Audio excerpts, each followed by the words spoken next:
minds that plot destruction, sorcerer of death's construction, in the fields of bodies burning, as the war machine keeps turning, death and hatred to mankind, poisoning their brainwashed minds. Welcome to the Anarchist World This Week, broadcast across Australia on the National Community Radio Satellite. Listen to the Anarchist World This Week, Australia's sacred cow slaughterhouse. Listen to analysis of local, national, international events. Listen to analysis you'll never hear anywhere else.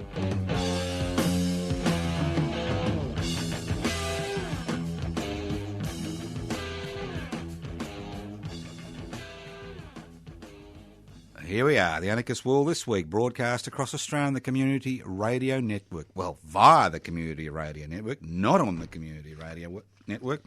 My name's Joseph Toscano. I'm hosting today's program. If during the course of the program you miss bits and pieces, don't despair. The program is podcast. You can access the podcast by going to 3cr.org.au.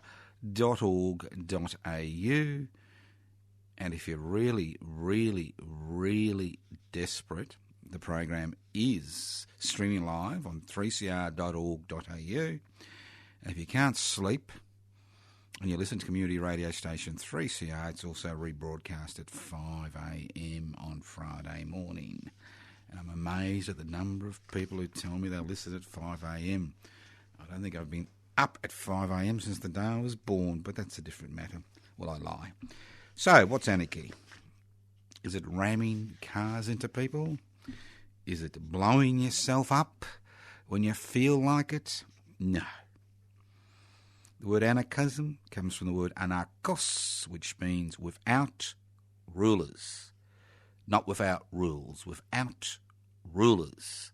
And why have a political, social, cultural, ideological position based on the concept of creating a society without rulers? Because it's rulers, whether secular, religious, self-appointed, elected, who seem to be the root of all evil. Sorry for the biblical analogy. So an anarchist society is a society where you devolve power and you share wealth, where you attempt to break down, the key word is attempt, to break down the institutional structures which give megalomaniacs like me and Adolf Hitler and Pol Pot the opportunity to impose our will on the community because of inequalities of power and wealth in society. And wherever you look, whether it's Groper land, formerly known as the US of A, or the land of the intergenerational communist dictatorship in North Korea, it's all about power. So an anarchist struggle is a struggle to break down power, devolve power, share wealth, incorporate people in the decision-making processes through direct democratic principles and holding in wealth in common. The old saying, withering away of the state, for each according to their need and each according to their abilities. All right, let's start off with taking out the trash. I love taking out the trash on the Community Radio Network. Love taking out the trash. And guess what? The Commonwealth Bank's record $9.5 billion profit has been built on illegal behaviour, immoral behaviour, unethical behaviour. It's been built on taking money from people you wouldn't really take money from. It's built on rorting your customers, especially your insurance customers, and it's built on shortchanging your workers. Love it. So the Commonwealth Bank has now reached a stage where the board has realised that they're in for a tough time. So they've made a succession plan for their CEO, thinking thinking that we're all going to jump up and down and rub our hands in glee and say, hooray, hooray, the Commonwealth Bank has been saved. And that's all we need to do. Well, boys and girls, the Commonwealth Bank Board, hopefully one day you'll find yourself in court. Because if I was involved in the illegal behaviour, immoral behaviour, unethical behaviour, I'd be in a big, big, big trouble.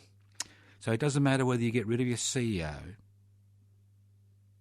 The problem is you've got a problem because you rely on a licence which is given to you by the government. And considering the Commonwealth Bank was once owned by the people of this country before it was privatised by the Hawke-Keating axis of evil, you will realise, and why do they call them axis of evil? Because they began the deregulation, privatisation, globalisation, corporatisation revolution which has led us to this state of affairs. So, they're taking out the trash, thinking that if they get rid of the stench as you walk into one of their branches, that somehow we will forgive them. Well, I'll forgive them. And I'm sure you will forgive them. But will the courts forgive them? And will we see a Royal Commission into the banking and financial sectors finally in this country? For decades, institutional child sex abuse was brushed aside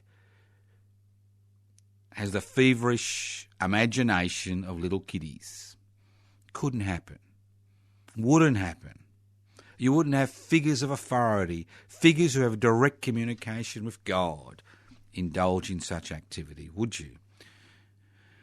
Well, the Royal Commission into institutional childhood sexual abuse, which was instituted by the Julia Gillard government. And let's not forget that, because if Tony Abbott had been Prime Minister, that Royal Commission would never have been instituted, as we see now, with Malcolm Turnbull being a big man in the financial world, not keen to institute a Royal Commission to the banking sector just in case it goes down pathways that may implicate some of them.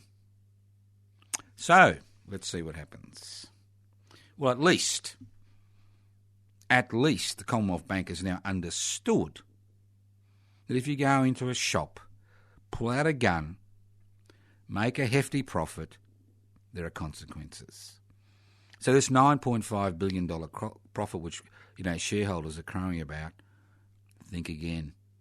Think how it was created.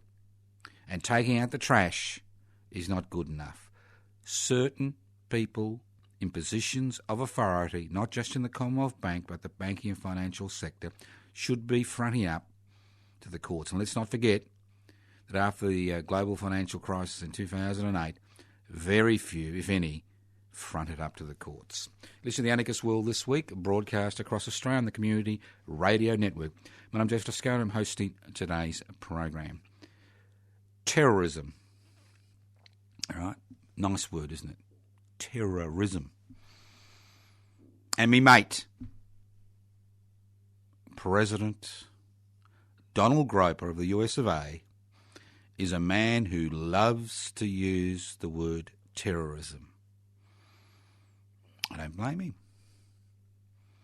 But unfortunately, poor old Donald, the Groper, President Groper, is colourblind.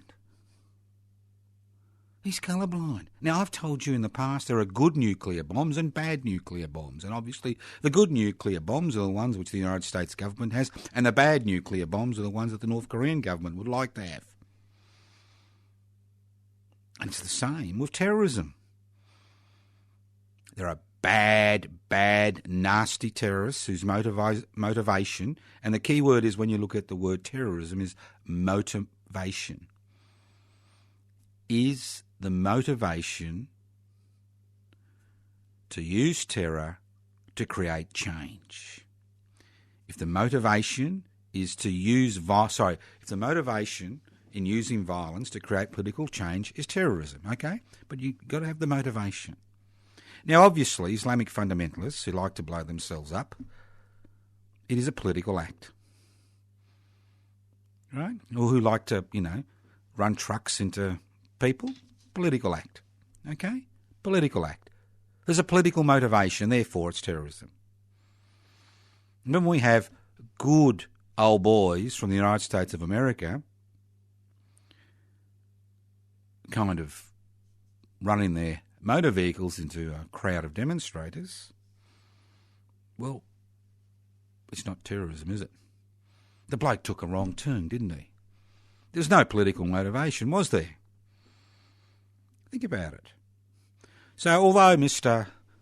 President Donald Grover may carry on about this and carry on about that and carry on about the ultra-left or alt-left. You like that? Alt-left. That's the new one. Alt-left, the alternative left, Motivation. Why doesn't he use the word terrorism to describe what happened in Charlottesville? It's very important. Because if we're going to use words to describe people's actions, we need to be able to use those words in a way that has some type of universal meaning. And if you define terrorism, political terrorism, by looking at the motivation of the people involved in that act, and if that motivation is a political motivation, then it is terrorism. Whether it's some, good old boy driving his car into a crowd of fellow citizens in the US of A, or whether it's some person who thinks by blowing themselves up they're going to go to God, in a quick way, it's the same thing. Political motivation. Terrorism, political violence. Think about it. And the great thing is, the Groper is, he hasn't changed. He's the same man. Obviously, occasionally the White House advisors get to put out a media statement, but the good thing is the old President of the USA, the man we all love, will on the next day tell us what he really thinks. And if you're living in the US of A, just remember, there's terrorism and terrorism. When it's some overseas-driven Islamic fundamentalist or local homegrown fundamentalist, it's always terrorism. When it's a good old boy from the US of A, he just got angry, didn't he? That's all it was. It wasn't terrorism. It's in the Anarchist World This Week, broadcast across Australia on the Community Radio Network. Got a pretty eclectic program today. I'm going to jump from topic to topic, and I'll tell you why, because there's lots of things happening. There's always lots of things happening. But you don't want to be constricted by the old commercial ABC axis. They usually have 5 news items every day, one or two local news items, 1 or 2 overseas news items, and then some type of human interest story just to make it, made interesting. Well, not on the Anarchist World This Week. Sometimes we have 1 news item, and sometimes we have plenty of news items. And today we're going to have plenty of news items. Oh, yes, and just a little reminder, those of you who think that America is the land of the brave and the free, don't forget those pesky protesters at Charlottesville, the counter-protesters, the alt-rads, the alt-left, don't forget they didn't have a permit. That's right. You need a permit to protest in the good old US of A. At least we haven't reached that stage here, except in Queensland in the good old days. But just in case you think it is a land of freedom, and you think the World Wide Web and the Internet is your pathway to total freedom, the US Justice Department is currently in the courts attempting to get all the information they can on the 1 million visitors to an anti-Trump website in the US of A. You like that? You can be a visitor and bingo, all your details get sucked up into the big brother's, hands. Think about it. So when you talk to me about political freedom, think again. It's a little bit like Australia, isn't it? We're told that about those horrible, horrible North Koreans and Chinese where there's no right to strike. And then you come back to Australia and you say, well, I'm going to take a bit of strike action to improve my situation. The government of the Reserve Bank has told me that we need a pay rise so the economy can be kick-started because workers haven't got enough money to actually kick-start the economy. You go on a strike, guess what? Strikes are illegal in the land of milk and honey. Illegal in the land of Oz. Illegal in the land of down under. The only time you can take a little bit of industrial action is during a enterprise bargaining agreement period after a vote has been taken. Extraordinary. Extraordinary. And we're told we live in the land of the free and the brave. Well, that's the US of A. I got that wrong. This is the land of the nose rubbers. No, not nose rubbers in terms of our relationship with New Zealand, but nose rubbers in terms of we won't go down that path. It is a children show. Okay, let's move on. Now, I know we have listeners who think climate change is a hoax, you know. They think it's somehow some United Nations conspiracy to take over the universe, not just the world, but the universe, including every star in the galaxy and beyond the galaxy, beyond the Milky Way. Well, I'm one of those rebels. Well, I'm not a rebel. I'm actually part of the majority. I'm one of those people who who knows. I don't want to use the word belief in this program because I could believe anything. I could believe that there are Martians living in the tinea in me toes. I could believe that I'll become one with the Godhead when my time expires. I could believe that I need to eat one freshly born child every day in order to keep up my energy. These are beliefs. They have no basis in reality. They're not fact-based. They're beliefs. Now, climate change is real, and it is due to human activity. And I'll tell you why. It's a very simple analogy, and I call it the Joe Toscano analogy. Being a megalomaniac, I like to name things after myself. Okay? And I've spoken about this before on the Anarchist World This week and many other programs that I'm involved in public lectures and talks. It's very simple. You want to learn about climate change. Very simple. Get yourself a big glass dome. Very nice glass dome. I'm sure you can find one at a second-hand shop. Put some earth down the bottom of the glass dome. Get some nice plants. Get them established. Introduce a few mice. Male and female. You don't want them all male or all female. They won't replicate. There's no IFF programs among mice, that they carry out themselves, is there? Get a few mice. So you have a fixed resources, which is what you've planted, right? You've got finite resources. Knowing mice, they'll start copulating. You'll have an increased population growth before you know it. And they're all under a little dome, and the little dome is our stratosphere around the blue planet, because if you're lucky enough to go out into space, and I'll never be going into space unless my ashes are kind of fired into space, and I'm going to be buried anyway, so they're not going to be fired into space, so I'll never get to space unless the Earth blows up, which it will one day. So here I am, right? You got the planet Earth, you got this beautiful stratosphere, this beautiful atmosphere around planet Earth. That's our little glass dome that we've created. That's our glass dome. We've got increasing population growth. We have 7 billion people on the planet today, and in about 25 years we'll have 9 billion people, right?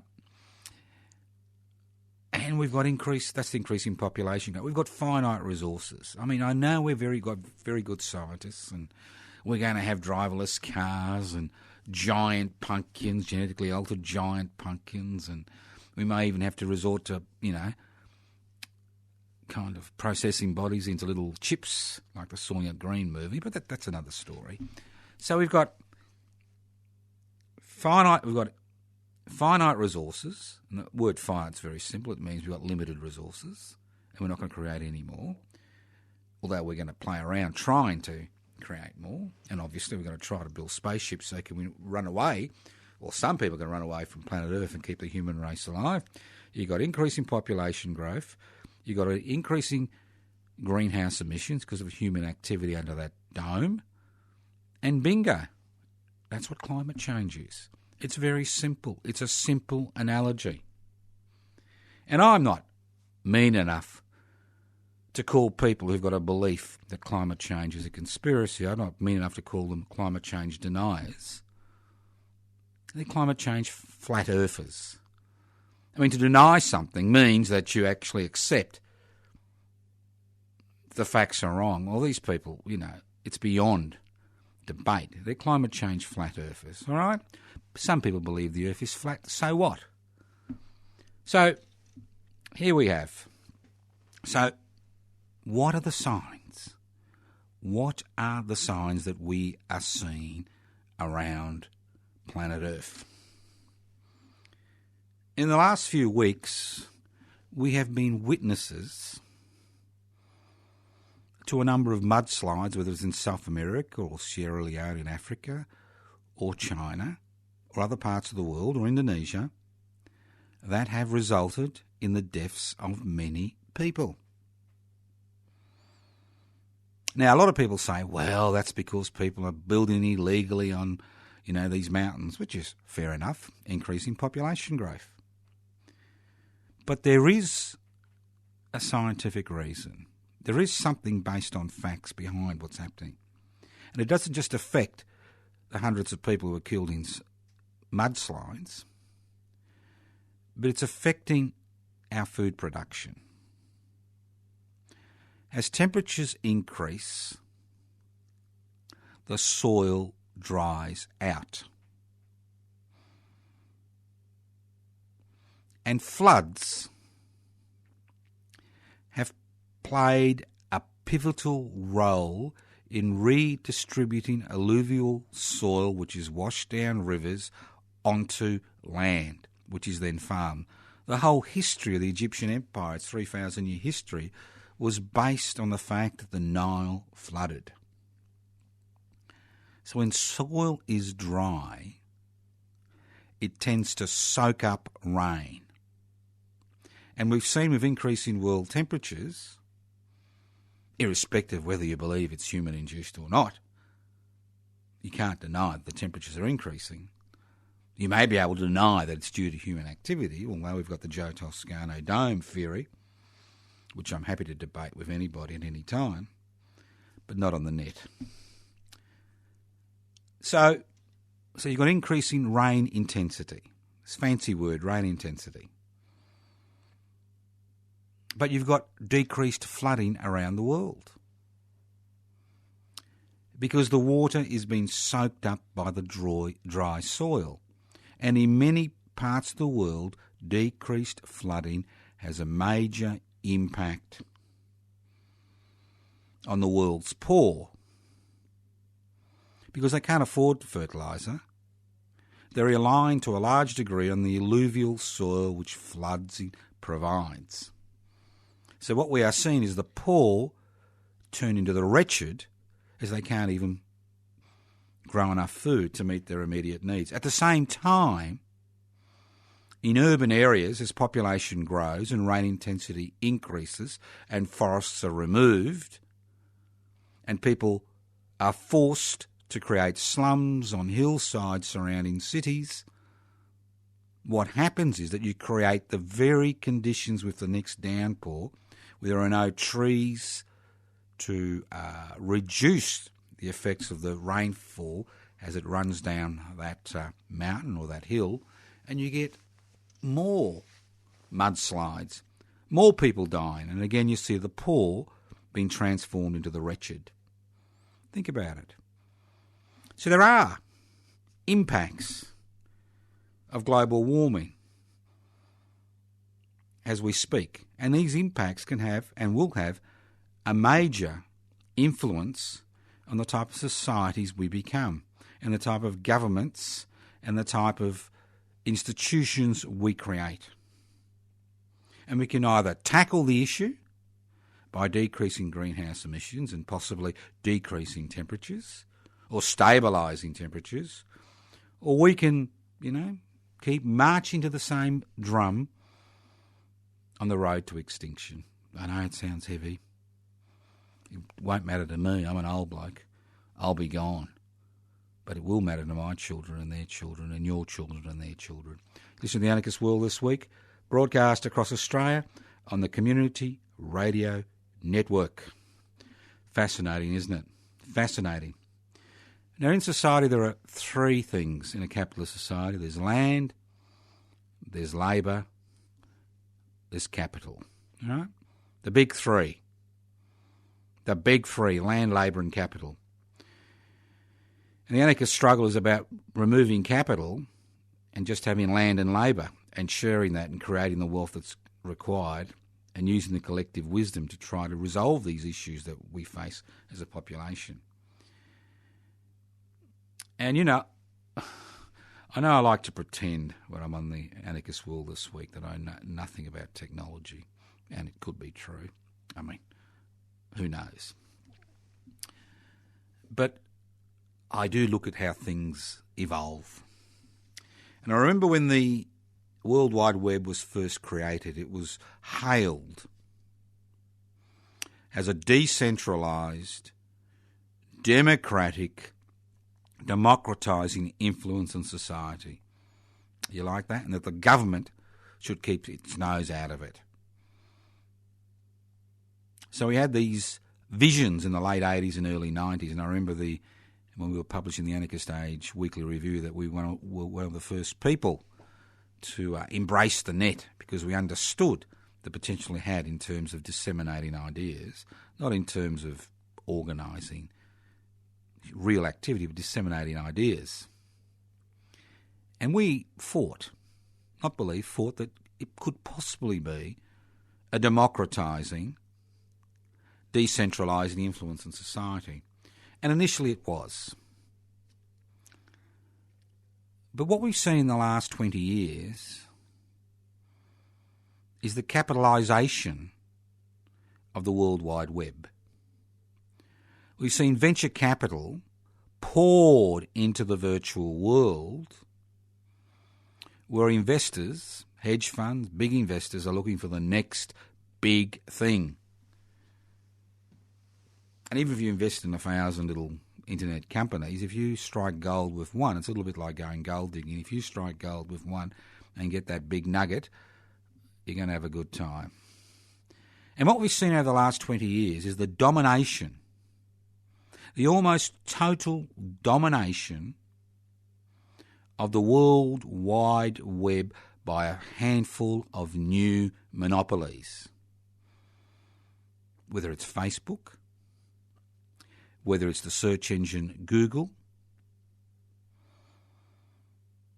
whether it's Uber, what we are seeing is the elimination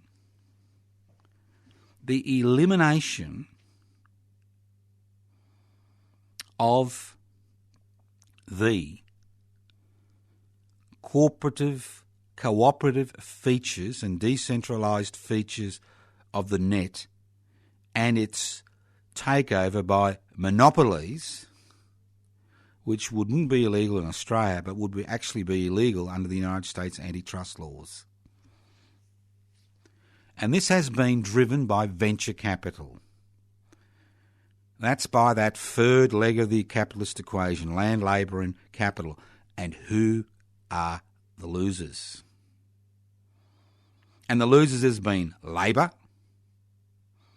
because the monopolisation of the net and the monopolisation of the services which are concentrated in the net has meant the casualisation of the workforce and people working outside the normal economic parameters. No holiday pay, no sick pay, no accident insurance, no health insurance, no annual leave, no overtime, and the list goes on and on. So the great losers in this equation have been, one, labour. That's people who work. They've been the great losers because through the monopolisation of the net by a handful of corporations which are driven by venture capital, venture capital's need to create ever-increasing profits for its major shareholders, irrespective of the human, social and environmental costs. So what we are seeing is the rise and rise and rise of monopolies who have subverted the cooperative, democratising aspects of the World Wide Web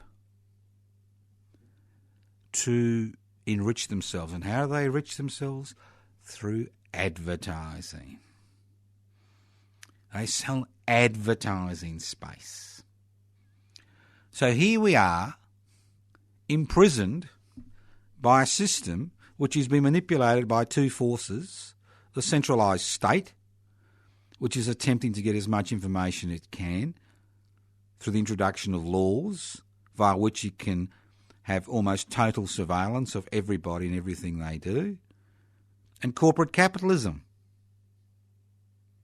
which is using this new technology to enrich themselves at the expense of workers, labour. So how does it affect land? Well, what we've seen with the rise and rise of the net and the rise and rise of these monopolies is this drive to give away state-owned assets to the private sector. Quite extraordinary. And who have lost? Who have lost in this equation? The people.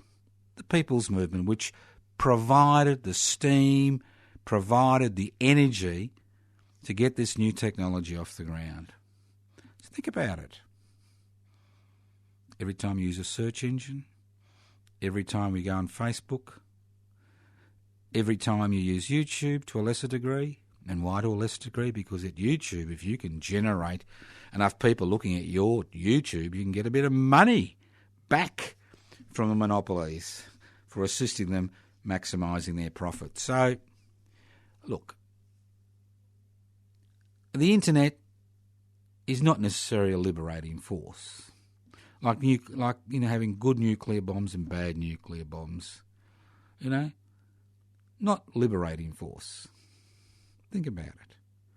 It's a force essentially to make money for monopolies, and it's a force for surveillance. Now, obviously, there are people who've got enough smarts, to outfox people at this particular point in time. But the trouble is that as it becomes more and more corporatised and there's more and more state intervention and corporations and the state interlink, as we've seen in China, the chances of actually using the net to create change rapidly diminishes. This is the Anarchist World This Week, broadcast across Australia on the Community Radio Network. Now, a bit of good news. There's always good news. Now, first of all, I took part in the Melbourne Anarchist Book Fair. Very successful little gathering. Lots of people turned up. It's good to meet people old and new, and hopefully those contacts will grow. And what it highlights is that it's face-to-face interaction, which is important. I had a number of people come up and said, "I'm your friend." And I looked at them and I said, "Look, I'm sorry, I can't remember." They said, "Oh, no, I'm your friend on the net. Don't you remember?" And I'm thinking, well, I've always got 2,500 friends. I can't remember all of them, can I? But I'm saying it's that face-to-face interaction which still continues to have the most impact on people. And events like the Melbourne Anarchist Book Fair are important events because they allow that face-to-face interaction to occur. So it was good to be a part of that event, and the organisers should be congratulated for a very successful, peaceful, well-run event. And I'd also like to thank all those people who came to the Public Interest Before Corporate Interest picnic at Rosebud on the Mornington Peninsula. outside Melbourne, about 80 kilometres from Melbourne. There are over 25 people there. Some were PIBC members, Public Interest Before Corporate Interest members. Some weren't. Some were locals. Some drove or got themselves to the picnic. Great event. Easy event to organise. Great event. It put people together. And hopefully in the next few weeks there'll be a Public Interest Before Corporate Interest group being established in the southern Mornington Peninsula, Dramana, Rosebud, Rye, a functioning group that is part of Public Interest Before Corporate Interest. Very important. And again, it was this face-to-face social interaction which gave people who are isolated the impetus to come together and work together in an attempt to change society. Whether they can or not isn't relevant. What's really relevant is they are attempting to change things, understand they've all got a common oppression, and coming together to change things. And as I said a few months ago, after my wife Ellen died, I am now in a position to assist you to organise a PIBC picnic anywhere in Victoria, and if you're willing to pay my way there, anywhere in Australia. It doesn't have to be a picnic, it can be a public meeting. It can be a gathering. Because we need that face-to-face interaction. And I consider that I am what you could call a facilitator. And it's my role now, I see my role, not in terms of, just organising events, but in terms of assisting people to organise, to create the momentum for a new society based on egalitarian principles. Because if we don't organise, that ground which is created through increasing dissatisfaction with the current institutional structures and the current political structures will be taken up by people who want to introduce a racist, nationalist agenda. Because we are competing in the same space. And it's not just good enough to have an occasional demonstration or an occasional counter-demonstration. What we need to do is to be able to organise on the basis of putting the interests of the many before the interests of the few, and not waiting for somebody else to do it, because we are the people we've been waiting for. It's not somebody else, it's we are the people we've been waiting for. So if you're a member of Public Interest Before Corporate Interests, this is your chance. Give us a ring, email us, write to us, go on the Facebook page, try to contact us, and see if we can organise some type of meeting or picnic in your neck of the woods.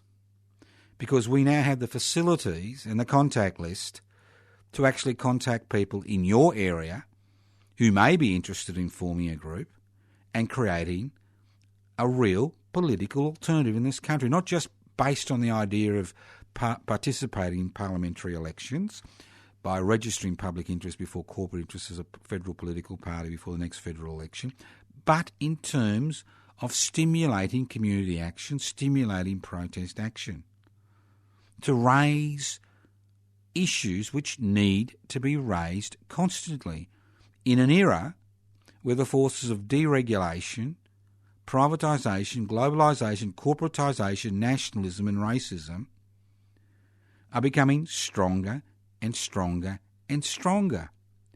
Because there are alternatives which don't rely on centralised authority, which don't rely on excluding people because of their sexual orientation, their national origins, the language they speak, the colour of their hair, and the list goes on and on. So this is a great opportunity because we are in a period of flux. And if we refuse to participate at grassroots level, then we will sow that harvest a few years down the track when we will see that organisations and groups that President Donald Groper loves and which Tony Abbott courts, those very organisations will be the organisations which will control political power in this country and sideline you. So the opportunity is there. Things are changing. Dissatisfaction is increasing. And there are three responses in any period like this. There's the response that I hear quite commonly. Well, there's no point. Nothing ever changes. There's no point. I'll sit at home and masturbate. I'll sit at home and watch TV. I'll sit at home and get RSI from my click activism. Right? That's a response. I may not like it, but that is a response. And that is a response of most people who are faced with the everyday issues of surviving. That is a legitimate response. That is their response. Okay? That is their response. Then there's the response of other people who say, I am now marginalised. I'm not getting my fair share. I'm sick of, collecting the crumbs off the corporate table. But they don't say it's the corporation's fault. What they say is, it's the fault of that person over there. She wears a funny hat. Or that person over there, he comes from Africa. Or that person over there, he's gay. Doesn't look very happy to me. And so what they look for is the rise, as we saw in the 20s and 30s, of a fascist movement, a centralised movement which is exclusive, which appeals to nationalism, which appeals to people's exclusivity. And that is a real danger, because we are seeing the rise of such groups everywhere across the globe. Whether it's Islamic fundamentalism or white supremacy, it's the same story. It's the same story. People who are exclusive, who believe, believe their way is the only way, and who are happy to use politically motivated violence to promote their causes. They see it as essential they use politically motivated violence to promote their causes. That's the reality that we face. And then there are people like us, people who are attempting to break out of issue-orientated politics, because for far too long the left has been the home of issue-orientated policies, because it's all too hard to look at things in a general light. And with public interest before corporate interests, we are looking at things in a general light. We are looking at policies and ideas and strategies which put the interests of the many before the interests of the few. Very simple. Very simple. Big words, public, corporate. Public, many, corporate, few. Very simple. Whose interests do you follow? So we have a number of activities planned. You can either organise a picnic or a public meeting, and we'll keep you informed. If you live in Victoria, you can join the Public Interest Before Corporate Interest Rally, which is held from 12 p.m. to 1 p.m. on the last Wednesday of every month on the steps of the Victorian Parliament House, and the next rally will be on the 30th of August. You can join Public Interest Before Corporate Interests. If you're computer savvy, you can download the application form from pibci.net, pibci.net. You can give us a call on 0439 395 489, 0439 395 489. Leave a contact name and address and we'll post you out some application forms, or you can write to Post Office Box 20, Parkville 3052. And you've got to remember that ultimate political authority rests in the hands of the people. I mean, democracy is of the people, by the people, for the people. It doesn't lie in the hands of the state. It doesn't lie in the hands of the government of the day. It doesn't lie in the hands of the corporate sector or it doesn't lie in the hands of the public bureaucracy. Currently, all those aspects of our society exercise power. And who's been dealt out of the poker game? The people. And that's why people are getting annoyed. And that's why we are seeing people looking for alternatives. And that's why it's essential that we organise. There's a few other things I'd like to remind you of. As I said before, I'm attempting to organise a few things just to keep people interested, get a bit of social interaction. Now, if you are in the city of Melbourne, every Wednesday night, that's right, every Wednesday night between 6 and 9 p.m, you can have a meal with me. Well, I do use a napkin. It's a social interaction. It's about bringing people of like-minded people together. And if you're interested, you don't have to make a booking, you just turn up on the night. Now, we've had 5 of these, and they've been relatively successful. Some have been quiet, some have been very busy, because you don't know who's going to turn up, because obviously we don't take bookings. But if you are interested, every Wednesday night, 6 p.m, across the road from the community radio station 3CR, which is the station I broadcast from for the Community Radio Network every week, at 20 Smith Street, Collingwood, Conjo, Ethiopian restaurant, fresh food, freshly prepared. You may have to wait a while, but it's freshly prepared, not pre-packaged, prepared with love. So join us. You pay for your own food and drinks. It's an alcohol-free event. People have a good time, interact, meet other people, enjoy yourself. Maybe, just maybe, you could exchange names and addresses or email addresses, and who knows, you may get involved in something. So that's the idea of that. Every Wednesday night, 6 p.m. to 9 p.m. You can't come after 9:30 p.m. It's all finished, so try to get there early. Now, on Saturday the 9th of September, after the last successful Reclaim the Radical Spirit of the Eureka Rebellion celebrations walk and talk, on Saturday the 9th of September, meet at 11 a.m, Eureka Mass Grave, Old Ballarat Cemetery in Ballarat in Victoria. I'll be doing a walk and talk, and it'll be followed by, that's in the cemetery, be followed by a barbecue lunch at 12:30 p.m, and a big event. Yes, 40th anniversary of the Anarchist World This week. Where has the time gone? Where has the time gone?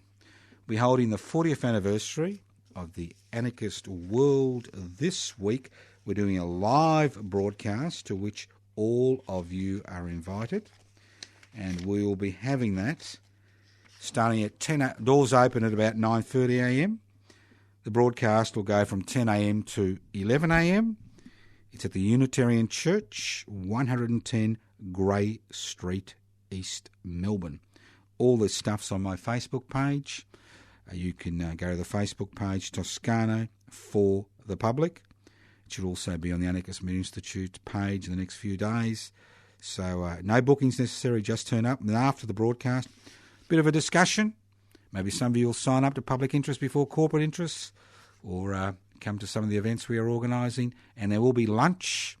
The lunch will be organised by the West Papuan community.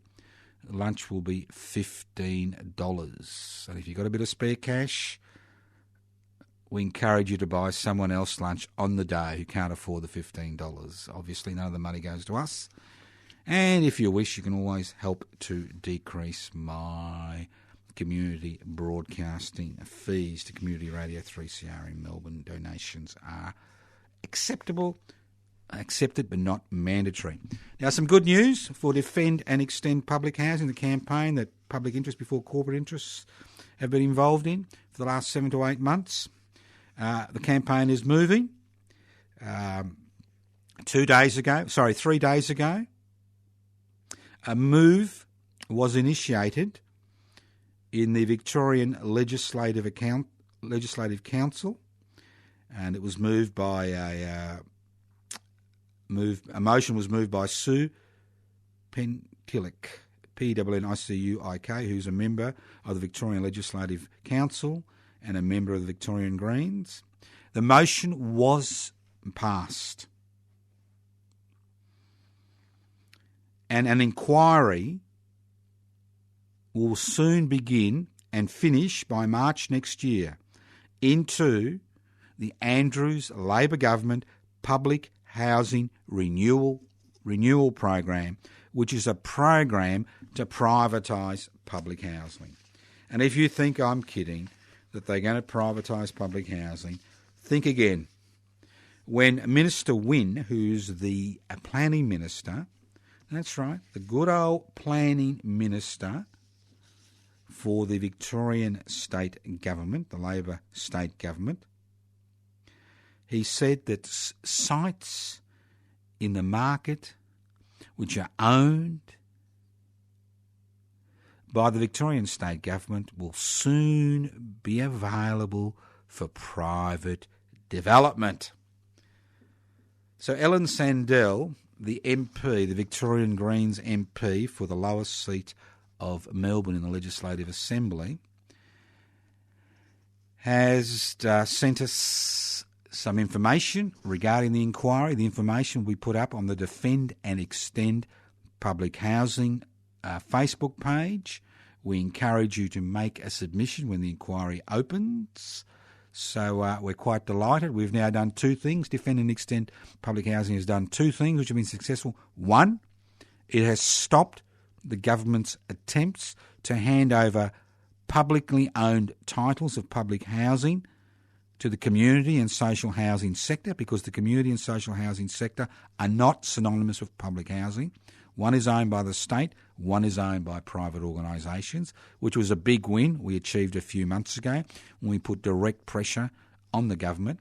And secondly, we now have this inquiry in the Legislative Council which will look at or put some light on the Labor government's public housing renewal program, which will have a major impact on people across this state of Victoria, and it's already obviously the same issues around the country. So there's lots happening now. There's a lot of things you can do. There's a lot of websites you can go to. You can go to my Facebook page, Toscano for the Public. Most of the events that I'm involved in will be up there, if not all. Toscano for the Public. Become a friend. Like the page. Who knows? Maybe we'll get on in the future. You can come to the 40th anniversary celebrations. So a lot of things you can do. You can look at the Anarchist Institute website, anarchistmedia.org. anarchistmedia.org. You can look at the Defend and Extend Public Housing Facebook page. You can look at the Public Interest Before Corporate Interests Facebook page and the web page. You can join Public Interest Before Corporate Interests. You can organise a local picnic or public meeting, which I'm quite happy to attend and speak at. You can come to Ballarat on the 9th of September. And the list goes on and on. I've got something organised for the 24th of September. Walk, Talk in Yumcha, Anarchist Melbourne, the early years. So there's a lot of things happening. Ball's in your courts.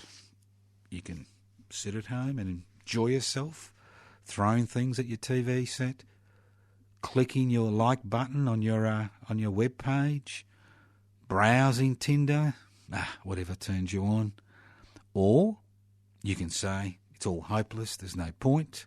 Or you can go, I want to be a nationalist, I want to be a racist and join one of those organisations. Or you can join us. Thank you for listening to the Anarchist World This Week on your local community radio station. That number again, 0439 395 489, 0439 395 489. The program is podcast. You can access the podcast by going to 3cr.org.au, 3cr.org.au. Listen in to the Anarchist World This Week on your local community radio station. courtesy of the Community Radio Network. Thank you once again for listening to the Anarchist World This Week. Those Facebook pages, Toscano for the Public, Defend and Extend Public Housing, web pages, anarchistmedia.org, pibci.net, pibci.net. Join us, work with us, change the world.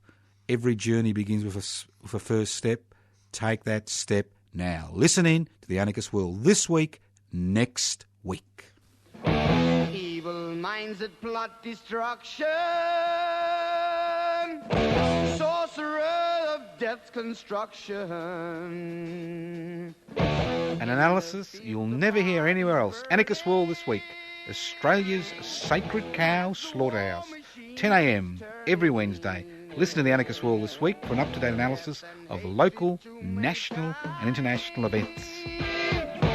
Poisoning their brainwashed minds. Oh, Lord, yeah.